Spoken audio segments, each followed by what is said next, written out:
Le désespoir a un goût distinct. Pour Greta, il goûtait comme de la cendre éventée et de la pluie d'hiver. Elle n'a pas marié pour l'amour, ni pour le devoir. Elle a marié parce que l'alternative était une tombe froide dans un champ de pauvres. Quand elle a dit « Je le veux à Solomon », le soi-disant baron ruiné d'Oak Haven, l'église entière a murmuré en moquerie. Ils ont vu une mariée mendiante s'enchaîner à un cadavre ambulant d'un homme. Un noble avec rien d'autre qu'un toit en ruine et un passé scandaleux. Mais ils n'ont pas vu la façon dont ses yeux suivaient les ombres. Ni ne savait-il la lettre scellée dans sa poche de manteau. Un document qui mettrait bientôt l'intégralité de l'élite de Londres à genoux. Elle pensait qu'elle se sauvait de la faim. Elle n'avait aucune idée qu'elle marchait dans le centre de la plus grande tromperie du siècle. Le brouillard à Londres n'a pas simplement obscurci la vision. Il semblait manger dans les eaux même de la ville, amortissant le son et l'esprit également. Greta s'est blottie dans l'entrée de la boulangerie sur Fleet Street, la chaleur du four s'infiltrant à travers la brique contre son dos, un rappel cruel de ce qu'elle ne pouvait pas avoir. Son estomac s'est cramponné, une douleur aiguë, tordante qui était devenue sa compagne constante pendant 3 semaines.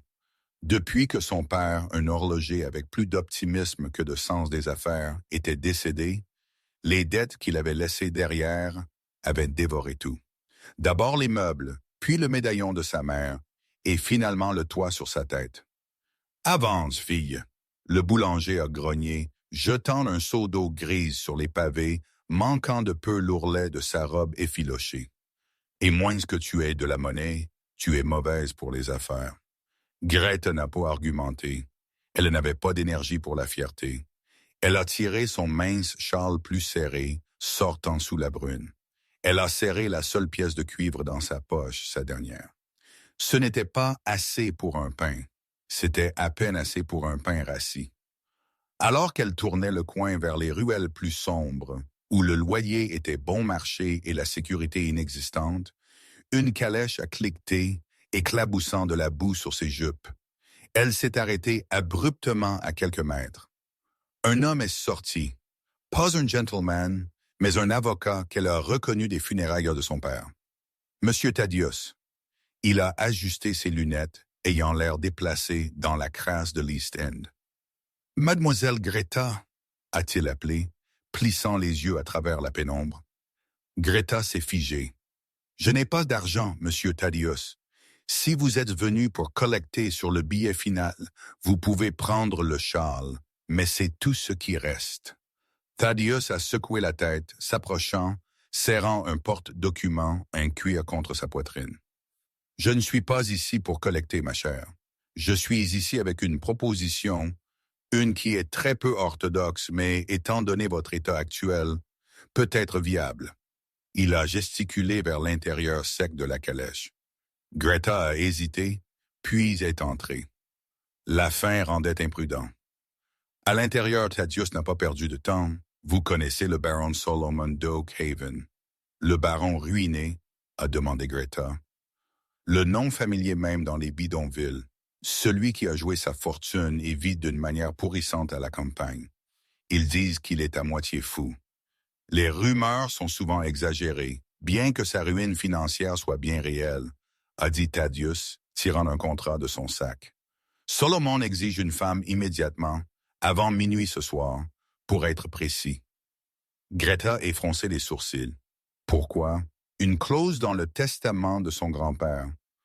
Pour conserver le titre et le domaine de Oak Haven, sans valeur qu'il soit, il doit être marié avant son 30e anniversaire, c'est-à-dire demain.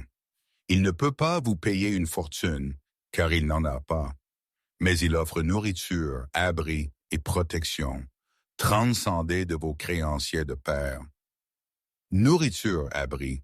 Les mots sonnaient comme une fantaisie.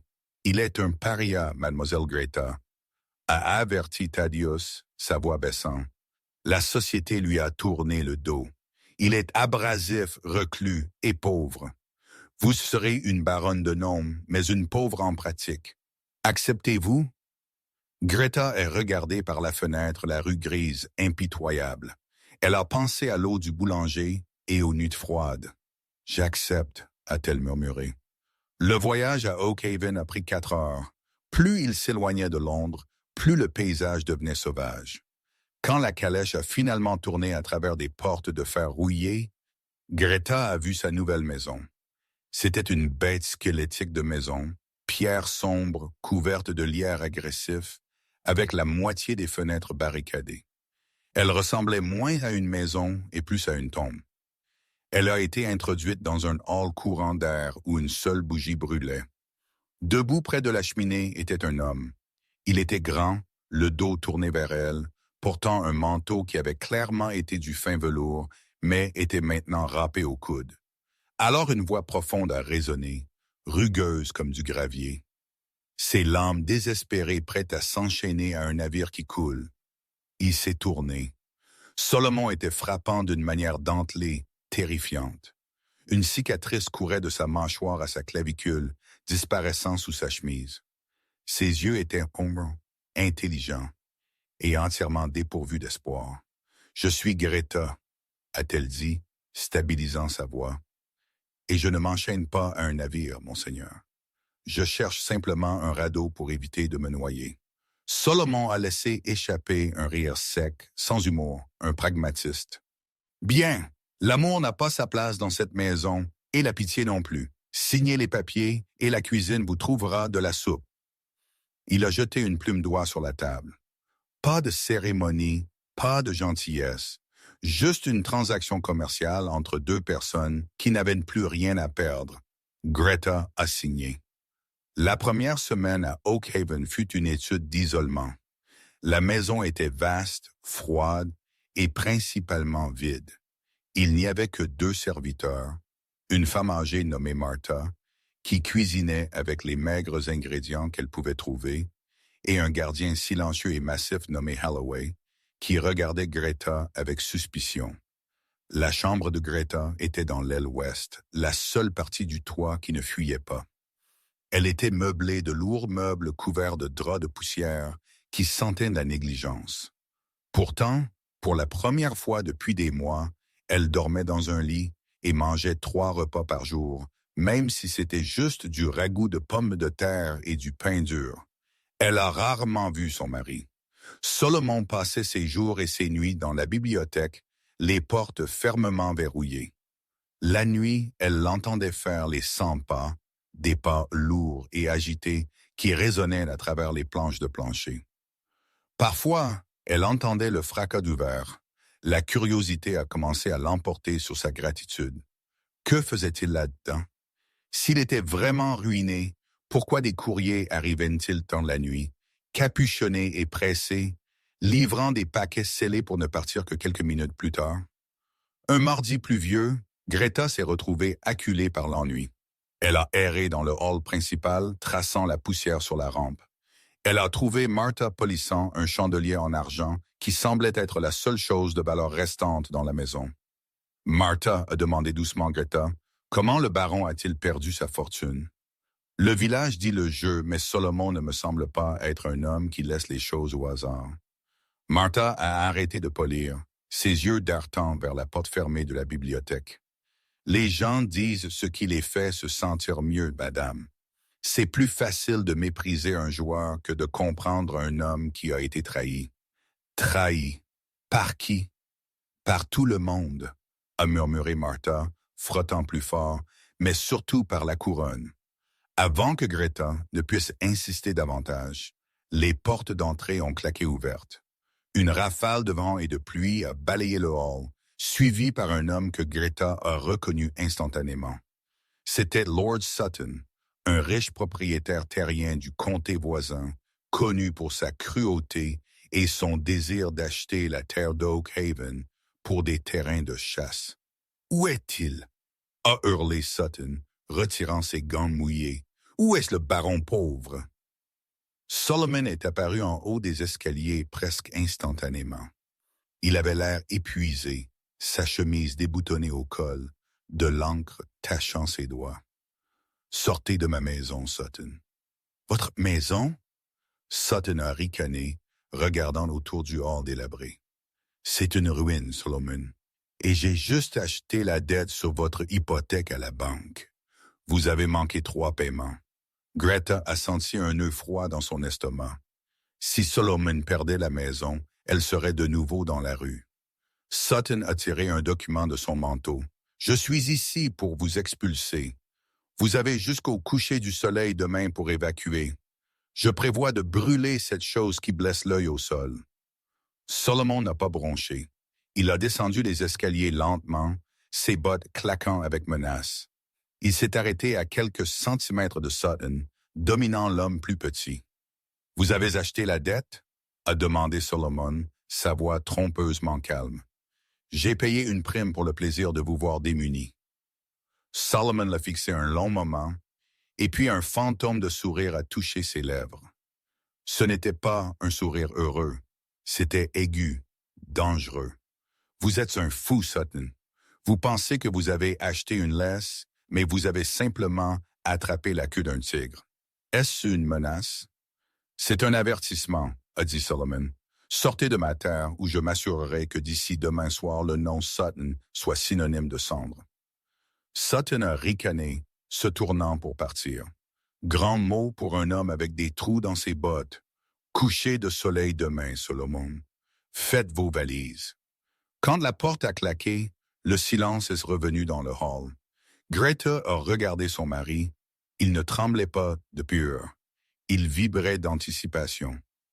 Il a tourné son regard vers elle. « Faites une mal, Greta. »« Partons-nous » a-t-elle demandé, sa voix tremblante. « Non » a dit Solomon, ses yeux brûlants d'un feu soudain et intense qu'elle n'avait jamais vu auparavant. « Nous allons à Londres. Il semble que le calendrier est avancé. Je ne peux pas attendre la récolte. »« Londres? Avec quel argent? » a crié Greta, la frustration débordant. « Nous n'avons rien, Solomon. Sutton possède la dette. » Solomon a réduit la distance entre eux, lui attrapant les épaules. Sa prise était ferme, ancrant. « Me faites-vous confiance? »« Je ne vous connais pas. »« Bien, cela vous rend plus sûr, » a-t-il dit, la relâchant et se dirigeant vers la bibliothèque. « Portez la robe bleue, celle que vous avez portée au mariage, et apportez le médaillon que vous cachez sous votre oreiller. » Greta s'est figée. « Comment avez-vous su pour le médaillon? » Solomon a marqué une pause à la porte, regardant par-dessus son épaule.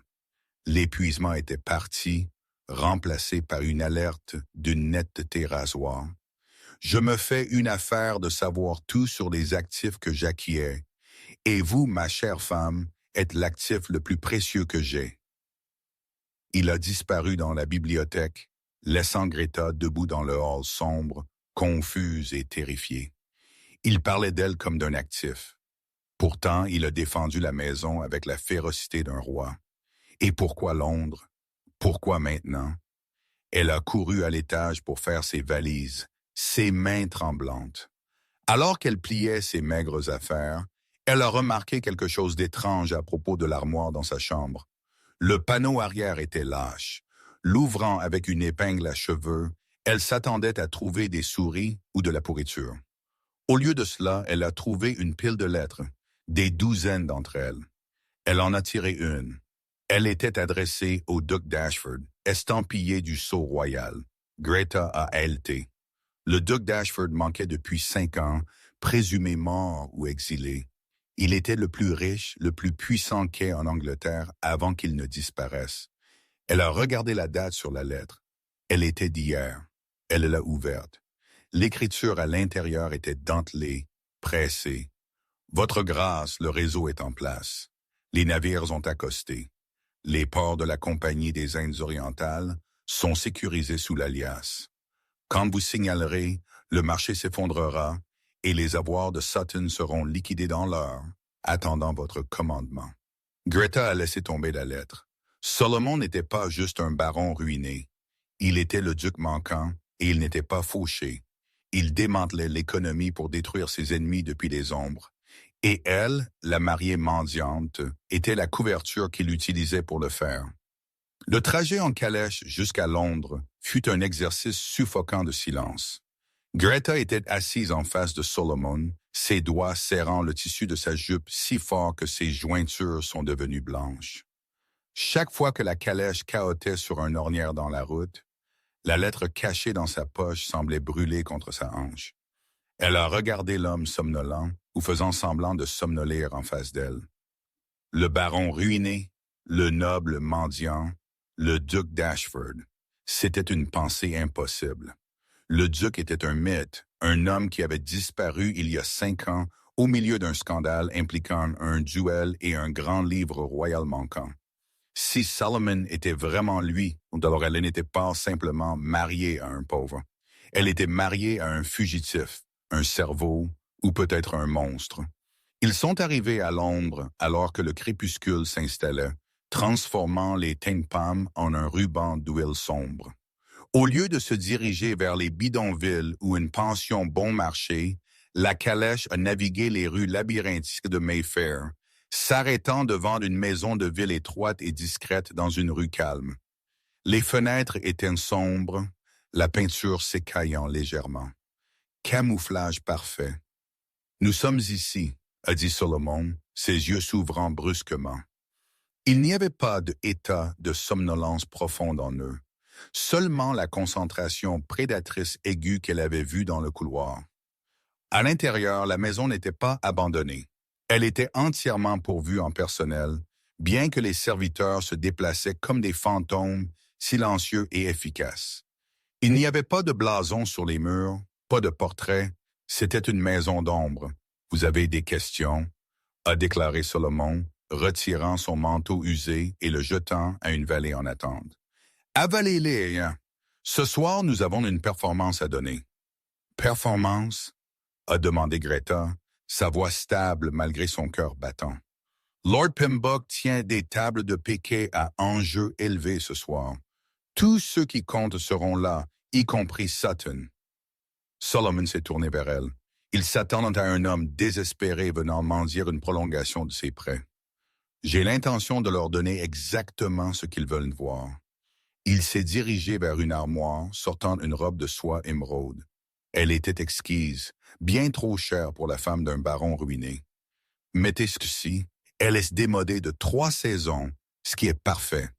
Vous devez être belle, Greta, mais vous devez aussi avoir l'air de vous accrocher trop fort à une gloire fanée. » Greta a pris la robe. « Et quel est mon rôle dans cette pièce? »« Solomon, suis-je la distraction? » Il a marqué une pause, la regardant avec une étrange intensité. « Vous êtes le témoin et peut-être la conscience. J'ai besoin que vous surveilliez la pièce. Je serai concentré sur les cartes. Vous devez vous concentrer sur les hommes. Dites-moi qui a peur. La peur sent différemment que la cupidité. » 2 heures plus tard, ils sont entrés dans la salle de bal dorée du domaine de Lord Pembroke. L'air était épais de l'odeur de parfum cher, de fumée de cigares et de jugement. Alors que le valet de pied a annoncé « Baron Solomon de Oakhaven et Baron Greta », la pièce est devenue silencieuse. Les conversations se sont arrêtées au milieu d'une phrase. Les éventails se sont refermés d'un coup sec. 100 pères dieux se sont tournés vers eux, remplis de moqueries ouvertes. « Regardez-le » a murmuré une femme assez fort pour être entendue. « Traînant cette pauvre fille dans la fosse aux lions. J'ai entendu dire qu'il ne peut même pas se permettre du charbon pour ses feux. »« C'est une jolie chose, » a répondu un homme avec un ricanement. « Dommage qu'elle sera à la maison des pauvres d'ici le matin. » Solomon n'a pas bronché. Il a offert son bras à Greta, sa posture légèrement voûtée, son expression d'anxiété nerveuse. Il jouait le rôle parfaitement. Le chien battu revenant pour un dernier coup de pied. Ils ont traversé la foule. Greta a senti la chaleur des escaliers. Elle a vu Lord Sutton près de la cheminée, tenant court avec un verre de brandy à la main, riant bruyamment. Quand il les a vus, son sourire s'est élargi en un sourire prédateur. « Solomon !» a tonné Sutton, fendant la foule. « Je ne pensais pas que vous aviez la monnaie pour la foire de calèche, et encore moins le droit d'entrer. Êtes-vous venu rendre l'acte plus tôt? »« Je suis venu jouer, Sutton, » a dit Solomon, sa voix craquant légèrement, une touche magistrale de faiblesse feinte. J'ai trouvé un soutien, J'ai une nuit pour changer ma chance. Le cercle d'hommes rit. Un soutien, a raillé Sutton. Qui soutiendrait d'un cheval avec 3 jambes cassées? Très bien. La table de piquet est ouverte, mais soyez avertis, Oakhaven. Nous jouons pour de l'or ici, pas des promesses. Solomon a mené Greta à la table. Alors qu'il s'asseyait, il avait l'air petit, diminué. Mais Greta, debout derrière sa chaise, a vu ce que les autres ne voyaient pas. Sous la table, sa main reposait sur son genou, ses doigts tapotant un rythme régulier et cadencé. Ce n'était pas un tic nerveux, c'était un compte à rebours. Le jeu a commencé. Pendant la première heure, Solomon a perdu. Il a perdu régulièrement, douloureusement. Il a joué comme un homme poussé par la panique, faisant des paris imprudents et se couchant trop tôt. La pile de jetons devant lui a diminué. La foule est devenue plus grande, désireuse de voir le dernier clou dans son cercueil. Sutton gagnait tout. Il était ivre de victoire. Son visage était rouge, ses mouvements expansifs. « C'est fini, Solomon », a fanfaronné Sutton, ramassant un autre pot. « Vous êtes réduit à vos derniers 50. Rentrez chez vous. Faites vos valises. Oakhaven est à moi. » Solomon a regardé ses mains. Il a essuyé un éclat de fausse sueur de son front. « Une main de plus, » a-t-il murmuré. « Vous n'avez plus rien à parier. » Sutton a rugi. « J'ai l'acte, » a dit Solomon doucement, tirant un parchemin plié de sa veste. L'acte d'Oakhaven libre de toute charge contre tout sur la table. Et vos ports de navigation. La pièce a halté. Les yeux de Sutton se sont rétrécis. Mes ports de navigation, cela vaut 10 fois votre domaine pourrissant. Alors vous ne devriez avoir aucune peur d'accepter, a dit Solomon, levant les yeux. Pendant une fraction de seconde, le masque a glissé. Le baron ruiné a disparu et le duc froid a la volonté de faire a atteint un pic à travers. À moins que vous n'ayez peur, Sutton a claqué sa main sur la table. Marché conclu, je prendrai votre maison et vous laisserai pourrir dans le caniveau. Les cartes ont été distribuées. Le silence dans la pièce était absolu. Gerda a regardé Sutton. Elle a vu une goutte de sueur couler le long de sa tempe. Elle a vu ses yeux se diriger vers l'horloge sur la cheminée. Elle s'est penchée, ses lèvres frôlant l'oreille de Solomon. « Il vérifie l'heure », a-t-elle murmuré. « Il attend quelque chose. » Solomon a donné un hochement de tête à peine perceptible. Il a ramassé ses cartes. L'atmosphère dans le salon de Pembroke avait basculé de la moquerie à une tension suffocante. Les enjeux sur la table n'étaient plus seulement une question d'argent. Ils étaient une question d'existence. Si Solomon perdait cette main, ils étaient indigents. Si Sutton perdait, il subirait un coup significatif, bien que non fatal, du moins c'est ce qu'il pensait. Sutton a éventé ses cartes, un sourire suffisant lui plaquant le visage. « Je tiens un point de 5 et une séquence de 4, » a-t-il annoncé, posant ses cartes avec un flourish. C'était une main forte, une main gagnante dans presque n'importe quel jeu ordinaire. La foule a murmuré son approbation. « C'est ça, alors », a marmonné Lord Pembroke. « Oakhaven est parti. » Solomon a fixé les cartes sur les baies vertes. Il n'a pas bougé. Il n'a pas parlé.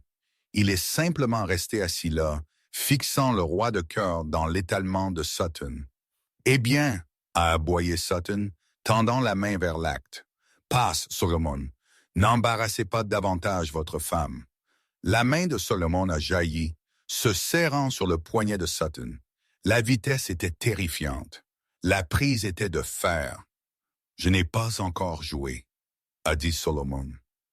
Sa voix a laissé tomber le tremblement hésitant qu'il avait utilisé toute la nuit. C'était maintenant un baryton profond et résonnant qui commandait toute la pièce. Il a retourné ses cartes une par une. « Pointe de 6, » a dit Solomon. « Séquence de 5, 4 as. » Un halètement collectif a aspiré l'air de la pièce. C'était un massacre, une main parfaite, statistiquement improbable, dévastatrice. Le visage de Sutton est devenu pâle, puis violet. Vous avez triché, a-t-il sifflé. Vous avez sûrement triché. Attention, Sutton, a dit Solomon, relâchant son poignet et se penchant en arrière, croisant les bras. Accuser un quai de tricher sans preuve est un motif de duel. Et contrairement à vous, je ne rate pas. Vous avez la chance du diable, a craché Sutton, se levant et renversant sa chaise. Bien, prenez le pot. Prenez les ports de navigation. Elles sont volatiles de toute façon. Le marché a été lent toute la semaine. J'ai toujours ma terre et je trouverai un autre moyen de vous écraser. Asseyez-vous, a commandé Solomon. Ce n'était pas une requête. L'autorité dans sa voix était si absolue que Sutton a effectivement hésité. Le jeu n'est pas terminé, a dit Solomon froidement. Nous avons parié les ports, Sutton. Mais les ports ne sont que du papier. Leur valeur dépend des navires qu'elles représentent. À cet instant précis, les doubles portes du salon se sont ouvertes en volant. Un jeune homme, échevelé et couvert de boue, a fait irruption. Il portait la livrée de la Bourse royale. « Nouvelles » a crié le messager haletant. « Nouvelles urgentes pour Lord Sutton. » Sutton s'est tourné ayant l'air confus.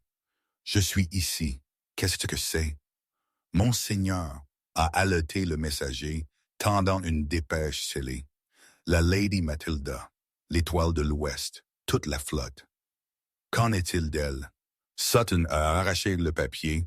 Alors qu'il lisait, la couleur a drainé de son visage si complètement qu'il ressemblait à un cadavre. « Coulé » a murmuré Sutton. « Confisqué, saisi » a dit le messager assez fort pour que la pièce entende. Par la couronne pour contrebande d'opium dans les eaux françaises, la Compagnie des Indes orientales a liquidé les actifs pour payer les amendes. Le stock vaut 0. Il se négociait à 0 il y a 1 heure. Le chaos a éclaté dans la pièce. Des hommes ont commencé à crier, vérifiant leur propre portefeuille, mais Solomon est resté parfaitement immobile. Sutton a levé les yeux, ses yeux grands ouverts d'horreur.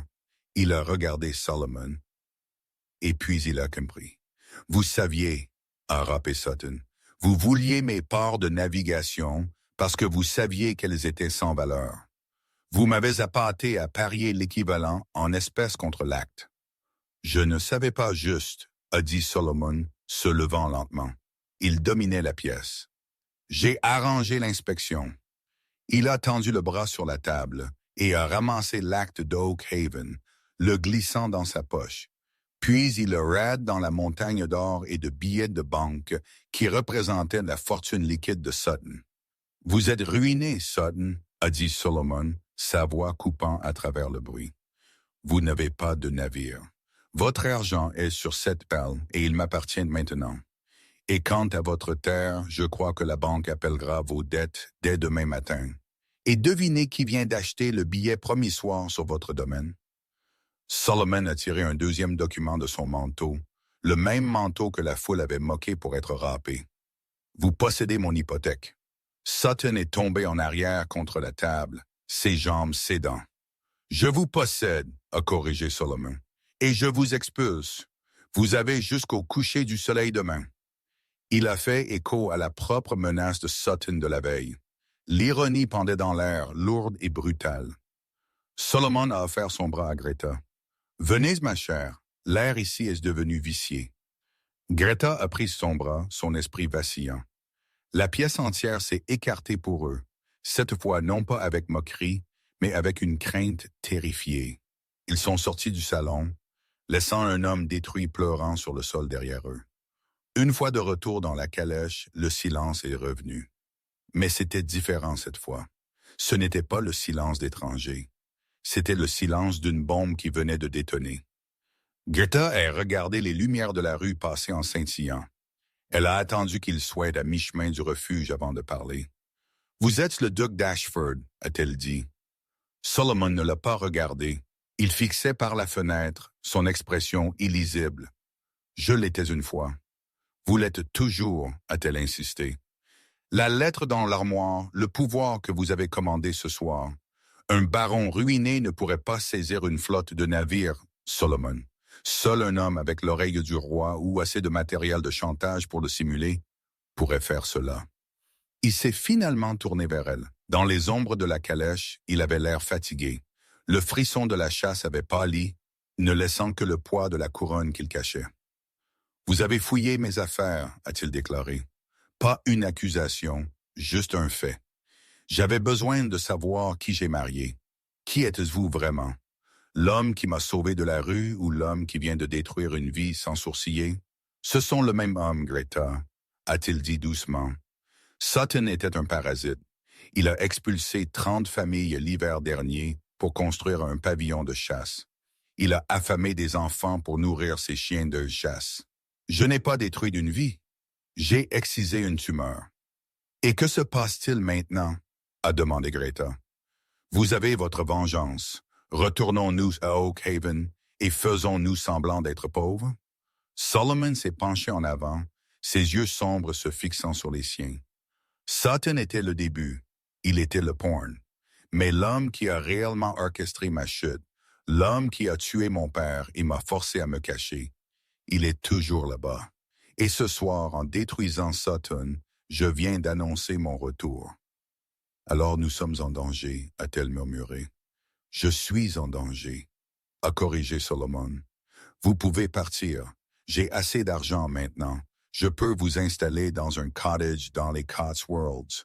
Vous pouvez avoir une vie tranquille, Greta. Vous pouvez être en sécurité. Greta l'a regardé. Elle a pensé à la faim dans l'entrée de la boulangerie. Elle a pensé au frisson qu'elle a ressenti quand il a décimé Sutton. Elle a regardé la cicatrice sur son cou et la solitude dans ses yeux. Non, a-t-elle dit fermement. Solomon a cligné des yeux, surpris. Non, j'ai signé un contrat, Solomon, pour avoir et pour tenir.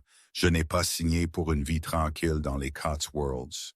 J'ai signé pour un toit sur ma tête et une lutte pour la survie. Elle a tendu la main, couvrant la sienne avec la sienne. Si vous allez à la guerre, monseigneur, vous aurez besoin de quelqu'un pour surveiller la pièce. Un sourire lent et authentique s'est répandu sur le visage de Solomon, le premier qu'elle ait jamais vu. Il l'a transformé, le rendant d'une beauté à couper le souffle. « Très bien, madame, a-t-il dit, tournant sa main pour entrelacer ses doigts avec les siens. Mais soyez avertis, l'homme que nous chassons ensuite ne joue pas aux cartes. Il joue avec du sang. » La victoire sur Sutton fut douce mais de courte durée. Dès le lendemain matin, l'euphorie s'était évaporée, remplacée par une appréhension froide et rampante. La maison de ville de Londres, auparavant un sanctuaire, se sentait maintenant comme une forteresse assiégée. Des messages arrivaient toutes les heures, non pas des vœux de bonne chance, mais des espions que Solomon avait intégrés à la cour. Greta a trouvé Solomon dans l'étude, fixant une carte du palais royal. Il ressemblait à un général avant un massacre, toujours statuesque et terrifiant calme. Sutton a fui sur le continent. Solomon l'a dit sans se retourner, mais ses cris ont réveillé la vraie bête. « Qui est-il » a demandé Greta, entrant dans la pièce. Elle n'était plus la fille timide dans l'entrée de la boulangerie. Elle portait une robe de saphir sombre, ses cheveux épinglés sévèrement en arrière. Elle ressemblait à une femme préparée pour la guerre. « Lord Kendish » a répondu Solomon, se tournant pour lui faire face. Le Lord Chancelier, l'homme qui murmure à l'oreille du prince régent. C'est lui qui a falsifié les rapports du Trésor il y a 5 ans. Mon père l'a découvert. Il prévoyait de présenter la preuve au roi et Kendish l'a tué. Greta a terminé la réalisation glaçant son sang. Il a mis en scène un accident de chasse. Puis il a tourné l'accusation sur moi, prétendant que j'avais détourné les fonds pour payer des dettes de jeu. J'ai dû fuir ou faire face à la potence. J'ai passé 5 ans à construire un réseau, attendant que Kendish expose une faiblesse. Sutton était son banquier. En brisant Sutton, j'ai coupé l'approvisionnement en or de Kendish. Il ripostera, a dit Greta. Il l'a déjà fait. Solomon a jeté une lourde enveloppe de couleur crème sur le bureau. Elle portait le blason royal. Une invitation au bal masqué du prince régent demain soir. Ce n'est pas une requête. C'est une convocation. Candish sait que je suis de retour. Il me veut au grand jour. C'est un piège, a dit Greta immédiatement. Si vous mettez un pied dans le palais, il vous fera arrêter pour les anciennes accusations de trahison avant que vous ne puissiez parler. Exactement, a dit Solomon, ses yeux brillants. Mais c'est aussi le seul moment où il sera vulnérable. Candish garde le vrai grand livre, celui prouvant son vol, dans son coffre privé. Il porte la clé autour de son cou. Il ne l'enlève jamais. Greta a regardé l'invitation puis son mari. Vous avez l'intention de le lui prendre, au milieu d'une salle de bal entourée de gardes. J'ai l'intention de créer une distraction si chaotique qu'il ne sentira rien, a dit Solomon. Mais je ne peux pas le faire seul. J'ai besoin Dieu. J'ai besoin de quelqu'un qui peut se déplacer dans la foule sans être suspecté. Quelqu'un qui a l'air innocent. Il l'a regardé. Vous voulez que je vole la clé? A-t-elle murmuré. Je veux que vous dansiez avec le diable. Et corrigé Solomon. Candish a une faiblesse pour la beauté et il est arrogant. Il vous verra comme un trophée. J'ai acquis une fille paysanne vêtue de soie. Il vous sous-estimera. Ce sera sa perte. La nuit du bal, le palais de Saint James était une émeute de couleurs et de lumière. Des milliers de bougies scintillaient dans des lustres en cristal, illuminant le velours et les bijoux de l'élite anglaise. L'air sentait le vin cher et la tromperie. Solomon et Greta sont arrivés en retard. Ils portaient des masques de velours noir. Solomon était vêtu de noir sévère, un contraste frappant avec les paons de la cour. Greta portait une robe de dentelle argentée qui scintillait comme le clair de lune. Alors qu'ils entraient, un silence est tombé sur la pièce. Des chuchotements sifflaient comme des serpents derrière des éventails. Le baron ruiné, la mariée mendiante. Comment ose-t-il? Tête haute, a murmuré Solomon, sa main chaude sur le bas de son dos. Ce sont des moutons. Vous êtes le loup. Ils avaient à peine atteint le bord de la piste de danse quand la foule s'est écartée. Un homme s'est approché. Il était plus âgé, avec des cheveux argentés et un visage qui était beau, mais froid, comme une statue de marbre. Il portait une écharpe de soie violette, la marque du chancelier. Lord Candish. Solomon, a dit Candish, sa voix douce comme l'huile. Ou devrais-je dire le défunt Doc Dashford. Je dois admettre, je suis surpris de vous voir. Je pensais que vous pourrissiez dans un caniveau quelque part à la campagne. Et rater l'anniversaire du régent, a répondu Solomon, son ton léger, mais sa mâchoire serrée. J'ai entendu dire que vous étiez à court de fonds, Candish. J'ai pensé que je pourrais offrir un prêt. Les yeux de Candish se sont rétrécis. La pique sur l'argent de Sutton avait porté. Votre esprit ne s'est pas amélioré avec la pauvreté, mon garçon, et cette charmante créature. Il a tourné son regard vers Greta. C'était un regard d'évaluation, la déshabillant. Ce doit être la petite femme dont j'ai tant entendu parler. Une fille de boulangerie, n'est-ce pas? Greta a curtsidé, basse et moqueuse. La faim aiguise les sens, monseigneur. Vous devriez l'essayer parfois. Candish rit, un son sec et rauque. Ravissant. Puis-je voler cette audacieux? J'aimerais connaître la femme qui a apprivoisé le duc sauvage. Solomon s'est raidi, mais Greta lui a serré la main. C'était le plan. Je serais honoré, a-t-elle menti. Alors que Candish la menait sur la piste, la musique a enflé. Une valse. Il la tenait trop près, sa prise possessive. Vous jouez un jeu dangereux, enfant, a murmuré Candish alors qu'il tournait. Solomon est un mort-vivant. Ce soir est son exécution. Pourquoi mourir avec lui? Je suis loyal envers mon mari, monseigneur. La loyauté est chère, a ricané Candish. Je peux vous offrir la sécurité, une pension de veuve.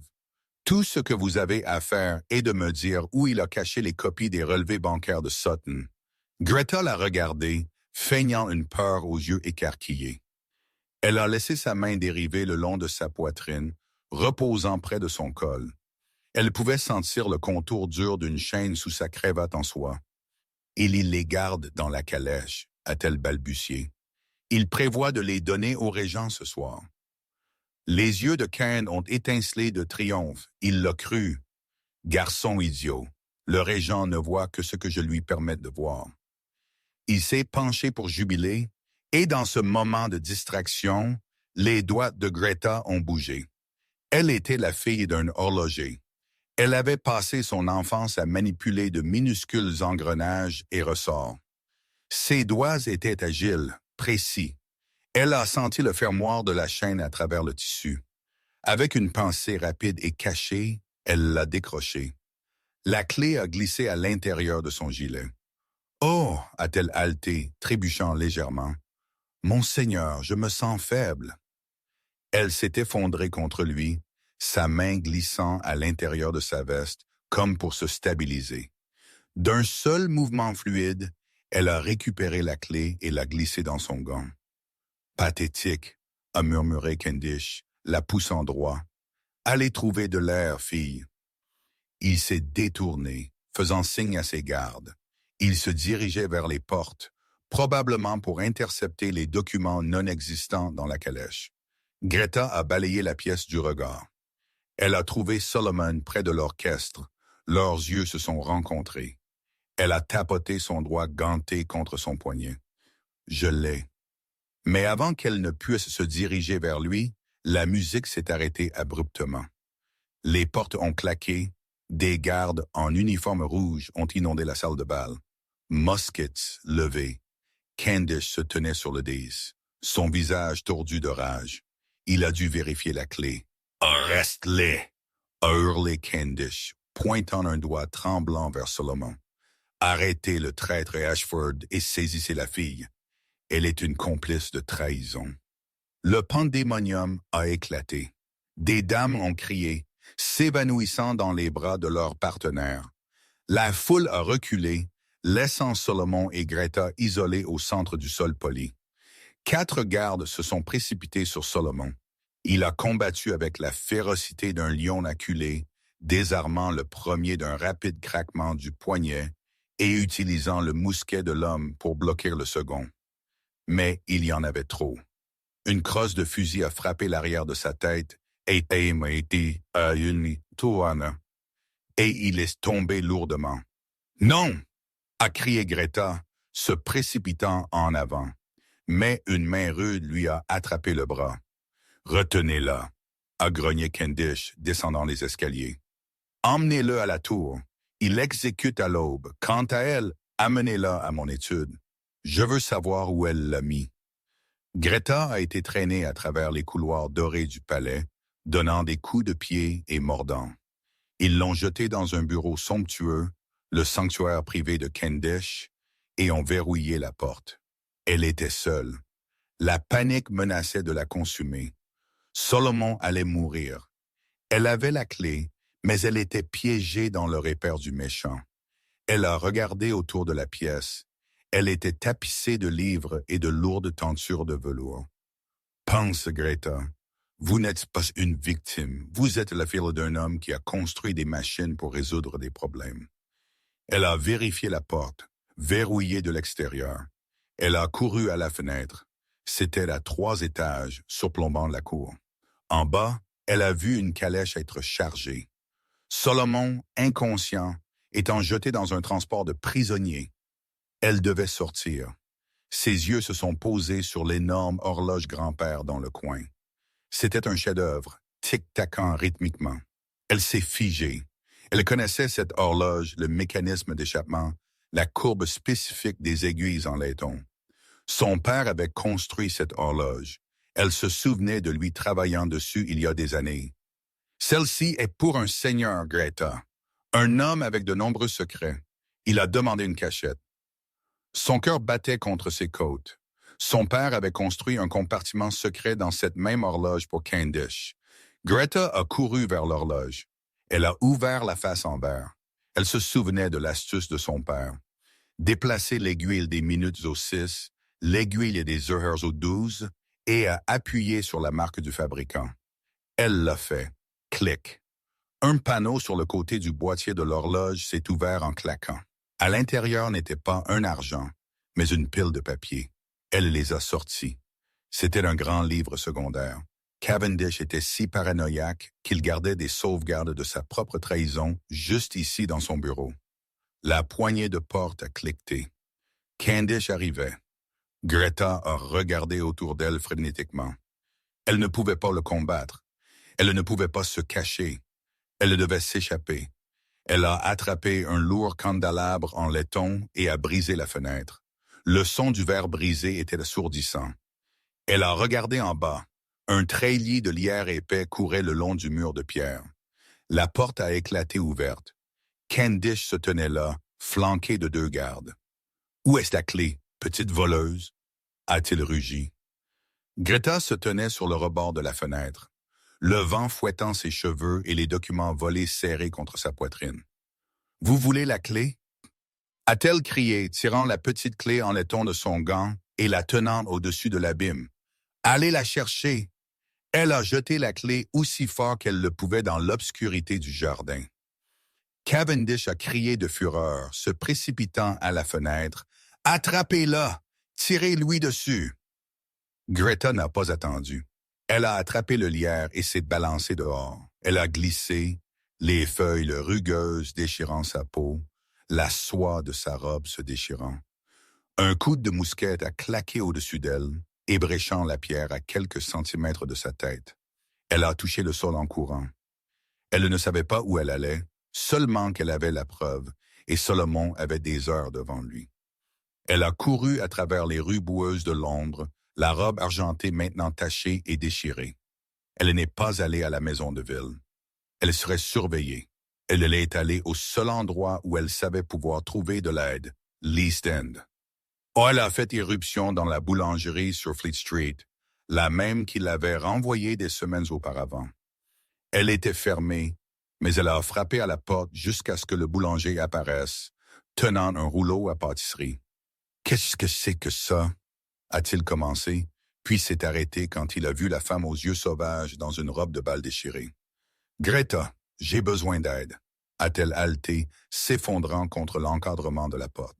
« J'ai de l'argent, j'ai de l'or, mais j'ai besoin d'hommes, j'ai besoin d'une foule. » Le boulanger l'a regardé, puis le feu désespéré dans ses yeux. Il a ouvert la porte. « Entrez, jeune fille. » 2 heures plus tard, l'aube se levait sur la tour de Londres. Un échafaud avait été érigé dans la cour. Une petite foule s'était rassemblée pour regarder le duc traître mourir. Solomon a été conduit dehors, ses mains liées, une échymose fleurissant sur sa tempe. Il a regardé le lever du soleil, son visage résigné. Il avait joué sa main et il avait perdu. Il espérait que Greta était loin maintenant. Le bourreau a préparé la hache. Cavendish se tenait sur le balcon surplombant la cour, souriant. « Procédez !» a crié Candish. Soudainement, un rugissement s'est élevé des portes. Pas un cri, mais un rugissement. Les lourdes portes en bois de la tour ont tremblé. Puis, avec un craquement massif, elles ont éclaté ouvertes. Un chariot chargé de tonneaux de fleurs et mis en feu avait été percuté dans les portes. Derrière elle, une foule de centaines a déferlé, mendiants, dockers, boulangers, ramoneurs. Ils étaient armés de marteaux, de rouleaux à pâtisserie et de barres de fer. Et les menant, chevauchant un cheval de charrette avec une crinière tachée de suie blanche, était Greta. Elle ressemblait à une Valkyrie des bidonvilles. Sa robe était en lambeaux, son visage barbouillé de cendres, mais elle tenait une liasse de papier haut dans les airs comme une épée. « Arrêtez !» a-t-elle crié, sa voix coupant à travers le chaos. « Tais-toi, c'est innocent. J'ai la preuve. » La foule a déferlé en avant, submergeant les gardes stupéfaits. Ils ne combattaient pas des soldats entraînés. Ils combattaient les masses affamées de Londres qui n'avaient rien à perdre. Greta est allée directement à l'échafaud. Elle a sauté, se précipitant vers Solomon. Elle a fourré les papiers dans les mains du haut shérif déconcerté qui se tenait près du bourreau. « Lisez-le », a-t-elle commandé, haletant. « Lisez la signature. C'est Candish. Il a volé l'or. Il a tué l'ancien duc. » Le shérif a regardé les papiers. Il a regardé le sceau. Il a levé les yeux vers le balcon où Candish reculait maintenant, son visage blanc de terreur. « Saisissez le chancelier !» a hurlé le shérif.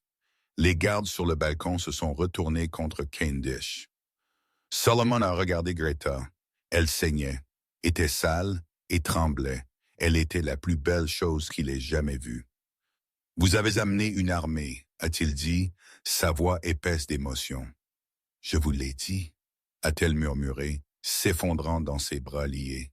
« J'avais besoin de surveiller la pièce, et j'ai décidé que je n'aimais pas les arrangements de siège. » Solomon a ri, un son de pur soulagement inaltéré, alors que le soleil se levait pleinement sur un Londres qui leur appartenait finalement. Le procès de Lord Candish ne fut pas une affaire tranquille. Ce fut le scandale du siècle.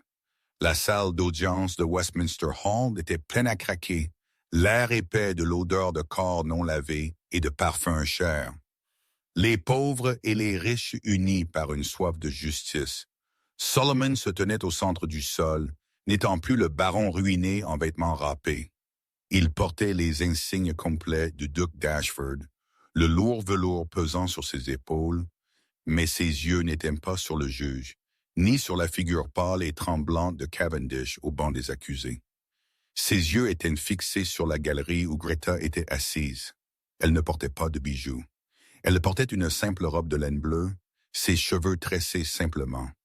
Pourtant, elle commandait plus de respect de la pièce que le roi lui-même. Les gens de Londres connaissaient son visage. Elle était la duchesse qui avait défoncé les portes de la tour. La preuve est irréfutable, a tonné le Lord juge en chef, brandissant le grand livre que Greta avait volé.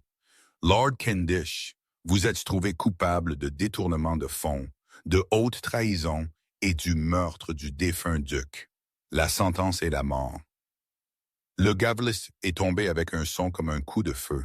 Candish s'est effondré, pleurant, traînant ses pieds alors que les gardes l'emmenaient. La foule a éclaté en acclamations, un rugissement de vindication qui a secoué les murs de pierre. Mais le drame n'était pas terminé. Le prince régent s'est levé de sa loge d'observation. La pièce est devenue silencieuse. Il a regardé Solomon en bas. « Votre grâce, » a dit le régent, sa voix portant à travers le hall. « La couronne vous doit une dette qui ne peut être remboursée avec de l'or. Vos titres sont restaurés. Vos terres sont rendues. Et quant à votre femme, » le régent a tourné son regard vers Greta. « La société l'a appelée une mendiante, une pauvre, une opportuniste, mais aujourd'hui, la couronne l'appelle une sauveuse. » Il s'est incliné. Le futur roi d'Angleterre s'est incliné devant la file de l'horloger. La salle d'audience a explosé en applaudissements. Mais Solomon n'a pas attendu que la cérémonie se termine. Il a strode à travers la foule, montant les escaliers jusqu'à la galerie 2 par 2. Il a atteint Greta, la tirant sur ses pieds. « C'est fait, » a-t-il dit, sa voix rude. « La dette est payée. Le nom est blanchi. »« Et le contrat ?» a demandé Greta doucement, le regardant. « Le contrat disait que vous aviez besoin d'une femme jusqu'à ce que vous sécurisiez le domaine. Vous avez le domaine, Solomon. Vous avez tout. » Solomon l'a regardé. Il a vu le doute dans ses yeux, la peur persistante qu'elle n'était toujours qu'une transaction pour lui. « Je n'ai rien, » a dit Solomon fermement. « Si je ne vous ai pas, » il a pris son visage dans ses mains, ignorant les centaines de personnes qui regardaient. « Vous avez sauvé ma vie, Greta. Vous avez sauvé mon âme. Je ne veux pas une duchesse. Je veux la femme qui a cassé une fenêtre et a sauté dans l'obscurité parce qu'elle a cru en moi. » Il l'a embrassée alors, un baiser qui a scellé leur lien bien plus efficacement que n'importe quel papier légal. Tiret de soulignement, tiret de soulignement, tiret de soulignement, tiret de soulignement, tiret de soulignement, tiret de soulignement, tiret de soulignement, tiret de soulignement, tiret de soulignement, tiret de soulignement, tiret de soulignement. 6 mois plus tard, Oakhaven n'était plus une tombe. Le lierre avait été taillé, les fenêtres remplacées et les feux dans les grandes cheminées rugissaient jour et nuit. Mais ce n'était pas juste une maison pour le duc et la duchesse. Greta avait transformé l'aile Est en une école pour les enfants de l'East End, les orphelins et les gamins des rues, qui n'avaient personne d'autre. La duchesse mendiante comme les journaux l'appelaient affectueusement, passait ses journées à enseigner la lecture et les mathématiques, tandis que Solomon, l'homme qui avait autrefois terrifié le comté, leur enseignait à monter à cheval et occasionnellement à jouer une main gagnante de cartes. Un soir d'automne frais, il se tenait sur le balcon surplombant le domaine. Le soleil se couchait, projetant de longues ombres dorées sur la terre qui était finalement vraiment la leur. « Est-ce que ça vous manque ?» a demandé Greta, appuyant sa tête sur son épaule. Le frisson, le danger de Londres. Solomon a ri doucement, passant son bras autour de sa taille. Il a regardé les terrains paisibles, entendant les rires lointains des enfants. « J'ai tout ce dont j'ai besoin juste ici, » a-t-il dit. « D'ailleurs, je soupçonne que la vie avec vous ne sera jamais entièrement sûre, mon amour. » Greta a souri, touchant le médaillon à sa gorge, celui qu'elle avait vendu et que Solomon avait secrètement racheté pour elle. « Peut-être pas, » a-t-elle murmuré, « mais au moins nous n'aurons plus jamais faim. » Ils se sont tenus ensemble alors que le soleil plongeait sous l'horizon, deux survivants qui avaient traversé le feu et avaient trouvé que la seule chose qui n'avait pas brûlé était leur amour l'un pour l'autre. Et c'est l'histoire de Greta et Solomon. Un conte qui prouve que même dans le désespoir le plus sombre, le destin a une façon de trouver la lumière. Ils ont commencé comme deux personnes avec rien d'autre qu'un contrat et une pièce de cuivre, et ils ont fini par faire tomber les hommes les plus puissants d'Angleterre. C'est un rappel que le vrai pouvoir n'est pas une question de titres ou d'or, c'est une question d'avoir quelqu'un qui se tiendra dos à dos avec vous contre le monde. Si vous avez apprécié cette histoire de vengeance, de romance et de justice, veuillez donner un like à cette vidéo. Cela aide vraiment la chaîne à grandir. N'oubliez pas de vous abonner et de cliquer sur la cloche de notification pour ne jamais manquer une nouvelle histoire. Je veux savoir, auriez-vous eu le courage de sauter par cette fenêtre comme Greta? Faites-le moi savoir dans les commentaires ci-dessous. Merci d'avoir regardé et je vous verrai dans le prochain.